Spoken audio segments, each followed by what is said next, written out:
بسم اللہ الرحمن الرحیم یستسقی الغمام بوجہہ سمام الیتامی و عصمت للازل۔ حضرات گرامی قدر،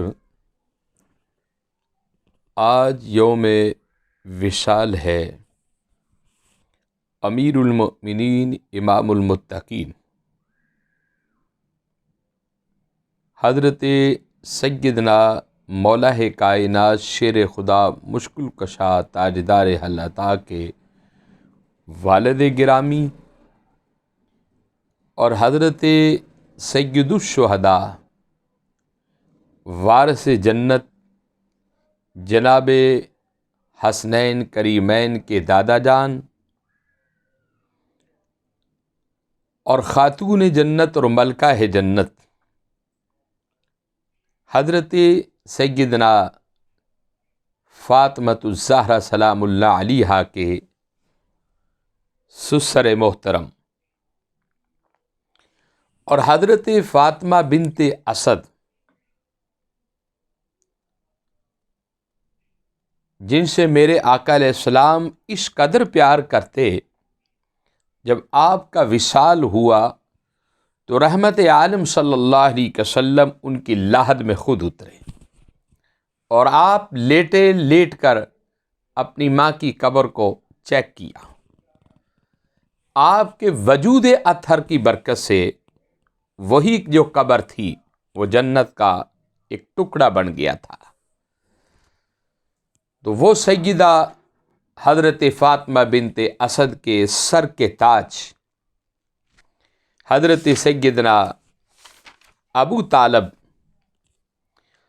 جن کا اسم گرامی عمران یا عبد مناف تھا اور کنیت ابو طالب تھی، اور والد محترم کا نام حضرت عبد المطلب تھا اور خاندان قریش تھا۔ حضرت ابو طالب آپ کی کل عمر پاک کم و بیش بعض علماء نے لکھا ہے کہ 85 سال اور بعضوں نے لکھا ہے کہ 87 سال۔ دنیا کی تاریخ کے اندر نبی معظم رحمت عالم صلی اللہ علیہ وسلم 63 سالہ زندگی میں آپ نے ایک سال کو عام الحزن قرار دیا تھا، اور وہ سال کون سا؟ جس سال کے اندر حضرت سیدہ خدیجۃ الکبریٰ کا وصال ہوا اور آپ کے چاچا جان حضرت سیدنا ابو طالب علیہ السلام کا وصال ہوا۔ اس سال حضور اکرم رحمت عالم صلی اللہ علیہ وسلم بہت رنجیدہ ہوئے اور بہت پریشان ہوئے، حالانکہ اس سے قبل بہت ساری تکلیفیں گزری، لیکن آقا علیہ السلام نے ہمیشہ اپنے اللہ پر بھروسہ کیا، توکل علی اللہ پر بھروسہ رکھتے ہوئے وقت کو گزار دیا۔ لیکن جب میرے آقا علیہ السلام کے چاچا جان حضرت ابو طالب کا وصال ہوا تو آپ 3 دن تک رنجیدہ رہے اور آپ ہمیشہ سر جھکا کر خاموشی کے ساتھ بیٹھنا آپ نے پسند کیا اور اللہ کے حضور میں اپنے چاچا کے لیے بس فریاد رستے۔ تو اس سے ثابت یہ ہوا کہ جانے والے کے وصال کے بعد 3 دن تک افسوس کرنا یہ میرے مصطفیٰ کریم علیہ السلام کا زندگی کا طریقہ ہے۔ حضور رحمت عالم صلی اللہ علیہ وسلم اس بات پر بہت رنجیدہ ہوئے تھے، اور ایک موقع پر جب حضرت ابو طالب شام کے سفر پر گئے تھے، حضور اکرم صلی اللہ علیہ وسلم کو ساتھ لے کر گئے تجارت کرنے کے لیے، اور اس موقع پر حضرت سیدہ خدیجۃ الکبریٰ ان کا مال تھا جو ملک شام کے اندر فروخت کرنا تھا۔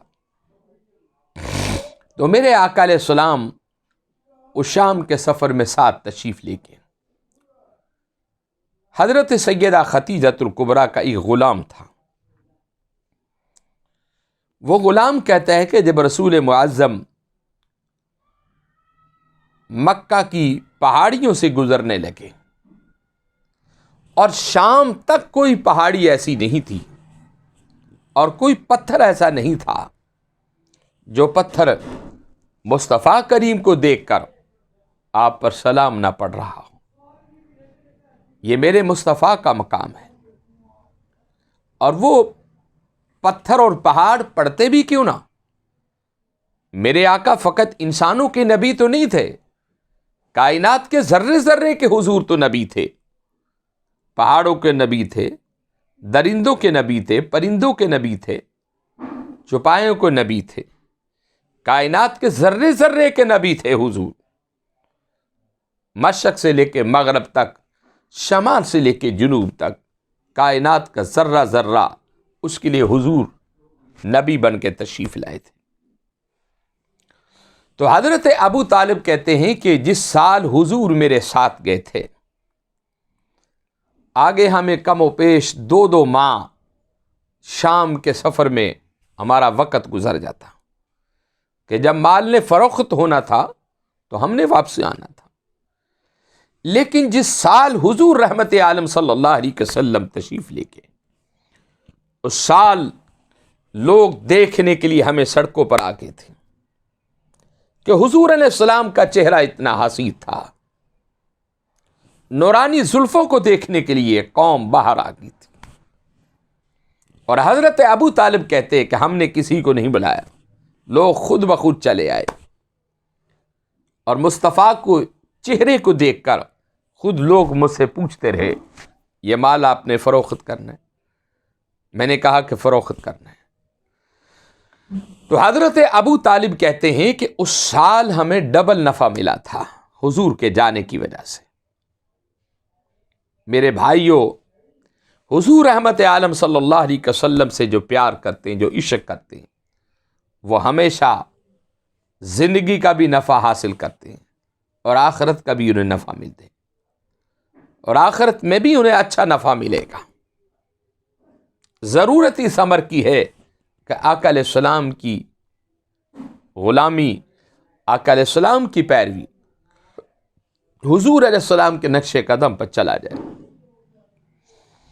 اور حضرت ابو طالب ہمیشہ حضور رحمت عالم صلی اللہ علیہ وسلم سے بہت زیادہ پیار کرتے. حضور علیہ السلام کے 12 چاچا تھے، حضرت عباس، حضرت امیر حمزہ، انہوں نے بہت پیار کیا. لیکن سب سے بڑھ کر جو کمال پیار تھا وہ حضرت ابو طالب کا تھا. آج لوگ سرکار ابو طالب کے اوپر اعتراض کرتے ہیں وہ مسلمان تھے یا نہیں، تو اس گھرانے کے ایمان پر شک کرتے ہیں. جس گھر میں مصطفیٰ کریم نے پرورش پائی ہو، اس گھرانے کے چشم و چراغ پر تو شک کرتے ہیں جس کے دسترخوان پر بیٹھ کر مصطفیٰ لنگر تناول فرمایا کرتے تھے. اپنے ایمان کی فکر کر، ان کے ایمان کی طرف نہ دیکھ، ان کی ذات اور ان کے کردار کو نہ دیکھ، اپنے کردار کو دیکھ کہ تو کیا ہے. اور یہی تو وجہ تھی حضرت میاں محمد کھڑی شریف رحمت اللہ علیہ نے ایک مقام پر کہا کہ میں تو ساری زندگی لوگوں کی برائیاں دیکھتا رہا، لوگوں کے اندر عیب دیکھتا رہا، لیکن جب میں نے اندر اپنے جھاتی ماری تو میرے اندر سب سے زیادہ عیب تھے. اور ایک مقام پر حضرت سلطان باہو رحمت اللہ علیہ فرماتے ہیں کہ جس شخص نے اپنے نفس کو پہچان لیا اس نے اپنے آپ کو پہچان لیا، اور جو اپنے نفس سے غافل رہا وہ خدا کے ذکر سے غافل رہا. آج ضرورت ہے ہمیں کہ ہم اپنے آپ کو پہچانیں، ہم کسی کی برائیاں تلاش نہ کریں، ہم اپنی برائیوں کی طرف دیں. یہ تو اس ذات کا کرم ہے ہم پر. تو میں عرض کر رہا تھا حضرت ابو طالب کے بارے میں. ابو طالب کی جو خدمات اسلام کے لیے، جو خدمات ہیں مصطفیٰ کریم کے لیے، میں سمجھتا ہوں کہ حضرت ابو طالب محسن اسلام تھے، محسن مصطفیٰ کریم تھے۔ آپ ان کی تاریخ اٹھا کر دیکھ لیں، اور پھر تاریخ میں ایک اور بہت بڑا سیرت کا باب، وہ حضرت ابو طالب تھے۔ وہ کیسے تھے؟ تاریخ کے اندر سب سے پہلے جس شخص نے نعت پڑھی میرے مصطفیٰ کی، وہ ذات ابو طالب تھے، اور ایسی نعت پڑھی، آج اس نعت کی شہرت فرش سے عرش تک چلی گئی۔ کہا کہ یا رسول اللہ صلی اللہ علیہ وسلم، کہ آپ کے اس گورے اور مکھڑے چہرے کا واسطہ، آسمان کی طرف ہاتھ اٹھا لیے اور کہا کہ مولا، اس حسین چہرے کا صدقہ، اس حسین مکھڑے کا صدقہ آج رحمت کا می برسا دے، آج بارش برسا دے۔ اب سوال یہ ہے، آپ بت پرست تھے تو 360 بت تھے، آپ وہاں جاتے اور ان بتوں سے کہتے، اے لات منات عزا، ان سے کہتے کہ بارش کا انتظام کرو۔ لیکن آپ موحد تھے، آپ کے دل میں توحید الہی تھی، محبت الہی تھی، عشق رسول تھا، محبت رسول تھا۔ آپ نے وسیلہ دیا تو ذات مصطفیٰ کا دیا، اور وسیلہ دیا تو چہرہ مصطفیٰ کا دیا۔ تو کہا کہ مولا، اس حسین چہرے کا واسطہ، اس چٹے مکھڑے کا واسطہ، مکہ شہر کے اندر قحط پڑ کے بارش برسا دے۔ اس سے ثابت یہ ہوتا ہے کہ تاریخ کے اندر سب سے پہلا جو شناخواں رسول ہے وہ حضرت ابو طالب ہے۔ ویسے تو حضرت ام المومنین عائشہ بنت صدیق اکبر نے بھی نعت پڑھی کہ آپ ایک مرتبہ گھر کے اندر بیٹھ کر، چراغ نہیں تھا، آپ سوئی سے کپڑا سی رہی تھی اور سوئی گر گئی۔ آپ نے بڑی کوشش کی، تلاش کی، لیکن سوئی نہ ملی۔ نبی پاک صلی اللہ علیہ وسلم کی آمد ہوئی۔ آقا علیہ السلام نے جب گھر کے اندر قدم رکھا تو آپ تو سراجم منیرہ تھے۔ حضرت ام المومنین عائشہ بنت صدیق اکبر کہتی ہیں، حضور کے آمد جب میرے گھر میں ہوئی تو پورا گھر چمک اٹھا اور مجھے سوئی مل گئی۔ تو حضرت ام المومنین عائشہ بنت صدیق اکبر کہتی ہیں کہ ایک آسمانوں کا سورج ہے اور ایک میرا سورج ہے۔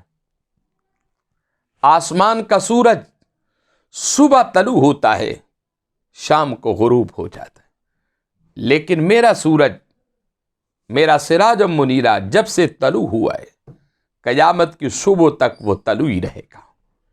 حضرت ام المومنین عائشہ بنت صدیق اکبر بھی بہت بڑی عالمہ تھی، مفسرہ تھی، محدثہ تھی، حضور کی شناخواں تھی۔ حضرت ابو طالب نے دیوان ابو طالب میں بہت سارے اشعار لکھے، اور کیوں لکھے؟ آقا علیہ السلام سے پیار تھا۔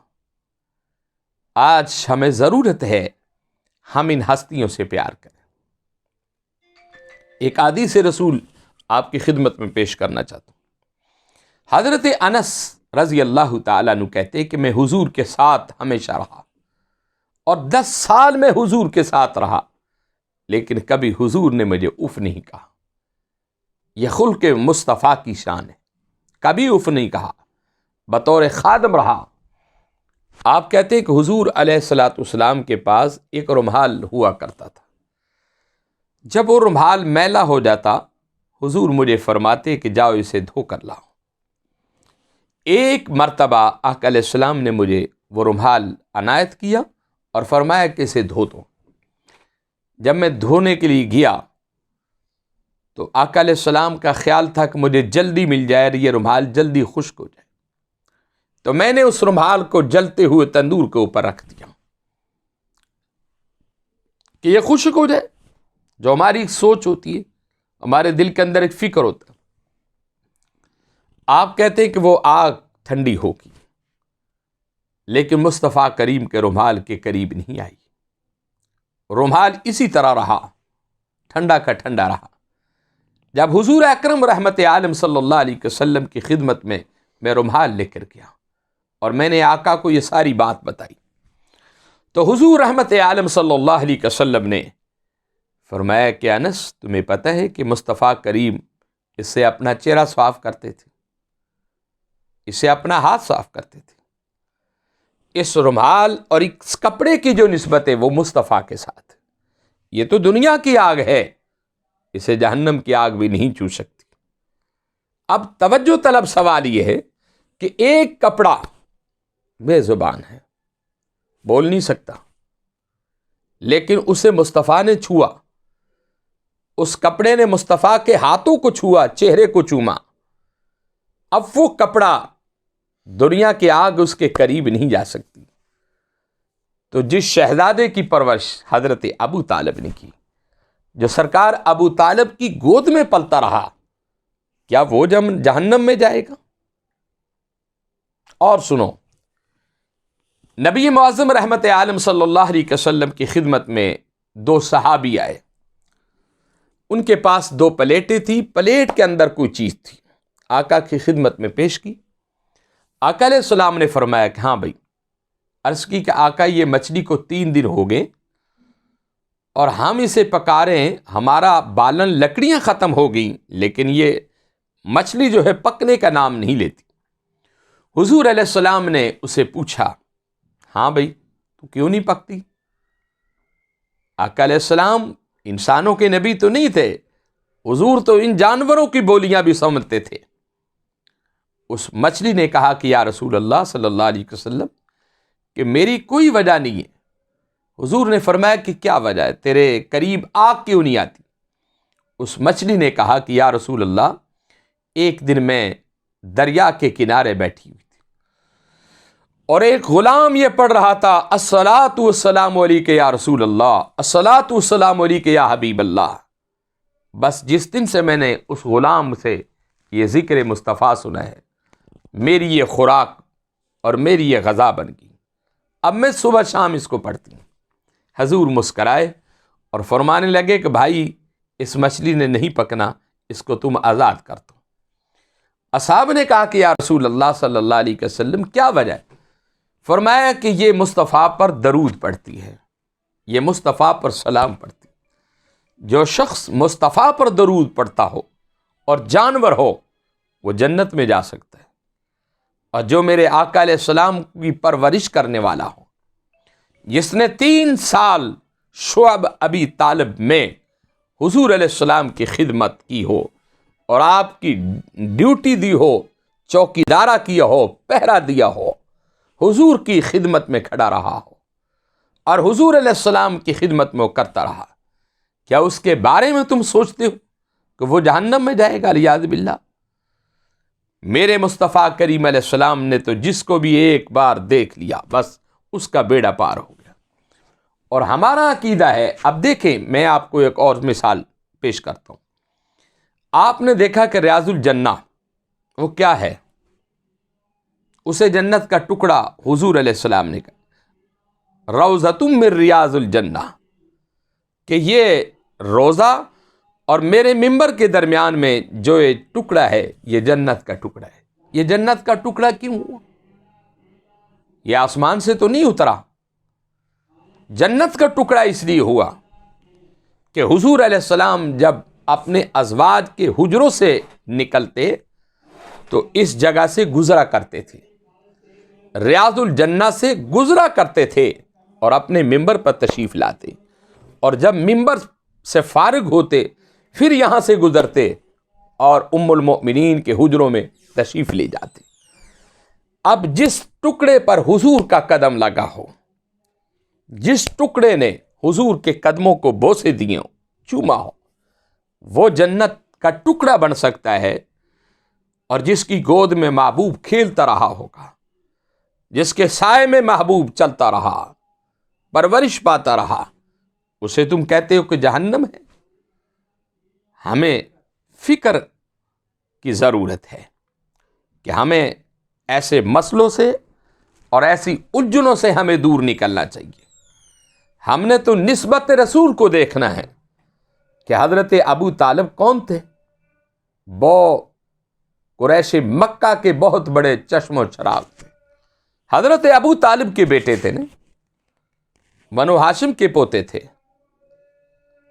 حضرت عبد المطلب کے بیٹے تھے، حضرت فاطمہ بنت اسد کے شوہر تھے، حضرت فاطمہ تو زہرا کے سسر بھی تھے، اور حسنین قریبین کے دادا جان تھے۔ جیسا کہ میں عرض کر رہا تھا کہ حضرت ابو طالب ایک قریش مکہ کے چشم و چراغ تھے۔ اور پھر میں بتانا چاہتا ہوں کہ حضرت ہاشم کے پوتے تھے، حضرت عبد المطلب کے بیٹے تھے، حضرت عبداللہ کے بھائی تھے، حضرت امیر حمزہ کے بھائی تھے، حضرت عباس کے بھائی تھے، اور حضرت فاطمہ بنت اسد کے سر کے تاج تھے، اور حضرت مولا کائنات کے والد گرامی تھے، حضرت حسنین قریبین کے دادا جان تھے، حضرت فاطمہ زہرا کے سسر تھے۔ آج اس ذات ابو طالب کے بارے میں بکواس کرتے ہمیں شرم آنی چاہیے۔ یہ گھرانہ ایک ممتاز گھرانہ ہے، یہ گھرانہ بڑا اعلیٰ گھرانہ ہے۔ یہ تو وہ شخص ہے حضرت ابو طالب تو جس نے میرے مصطفیٰ کریم علیہ السلام کی پرورش کی، اور حضور سے اس قدر پیار کرتے تھے، قریش مکہ نے بہت بڑا بڑا لالچ دیا، ان کو بڑے بڑے انعام و کرام دیے، لیکن حضرت ابو طالب نے کہا کہ لوگوں، اگر کسی نے میرے محبوب کی طرف میلی آنکھ سے دیکھا، میں اس کی آنکھ نکال دوں گا، اور کسی نے میرے محبوب کی طرف ہاتھ بڑھایا، میں اس کا ہاتھ کاٹ دوں گا۔ تو آج حضرت ابو طالب کا یوم وصال ہے۔ اس وصال کے موقع پر تمام مؤمنین کی خدمت میں اپیل ہے کہ ہم ان کی دعائے مغفرت کے لیے اور ان کی بخشش کے لیے ہم دعا کریں۔ اللہ رب العزت میری اور آپ کی حاضری قبول فرمائے۔